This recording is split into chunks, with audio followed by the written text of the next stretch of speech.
Myanmar সীমান্তের উপজেলার টেকনাফে দিন দিন ভয়ঙ্কর হয়ে উঠছে মানব পাচারকারী চক্র।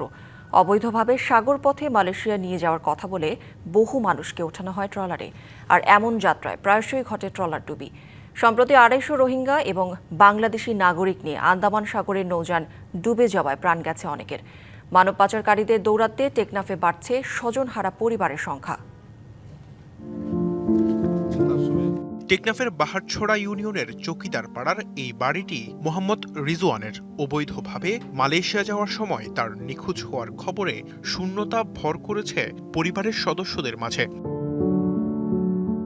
স্বজনরা বলছেন, মানব পাচার চক্রের খপ্পরে পড়ে ঝুঁকি নেন রিজওয়ান। ৪ এপ্রিল শুরু হয় সাগরপথে অনিশ্চিত যাত্রা।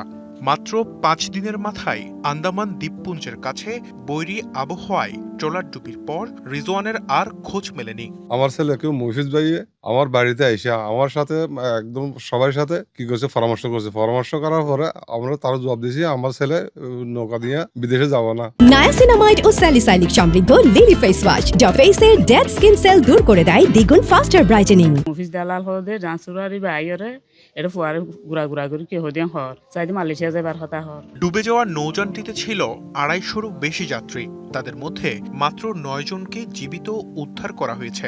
মানব পাচার রোধে সরকারের কঠোর নজরদারির দাবি স্থানীয়দের। সরকারের কাছে নজরদারি বাড়ানোর জন্য কঠোর আইন প্রয়োগ করে তাদের বিরুদ্ধে ব্যবস্থা গ্রহণের জন্য আর যারা ক্ষতিগ্রস্ত তাদের ক্ষতিপূরণ দাবি করছি।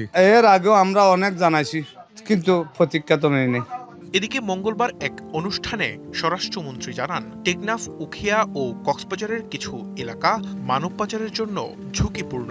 এই ধরনের ঝুঁকি রোধে আইন শৃঙ্খলা বাহিনীকে নির্দেশনা দেয়া হয়েছে বলে জানান তিনি। মানব পাচার রোধ করার জন্য ইতিমধ্যে আমরা আইন শৃঙ্খলা বাহিনীকে আমাদের নির্দেশনা দিয়েছি, যে সমস্ত পয়েন্টে এগুলো হয় এবং যেখানে যেখানে যায় সে সমস্ত বিষয়গুলো তারা পরীক্ষা নিরীক্ষা করে একদম অর্গানাইজড ওয়েতে সুশৃঙ্খলভাবে তারা নামবে।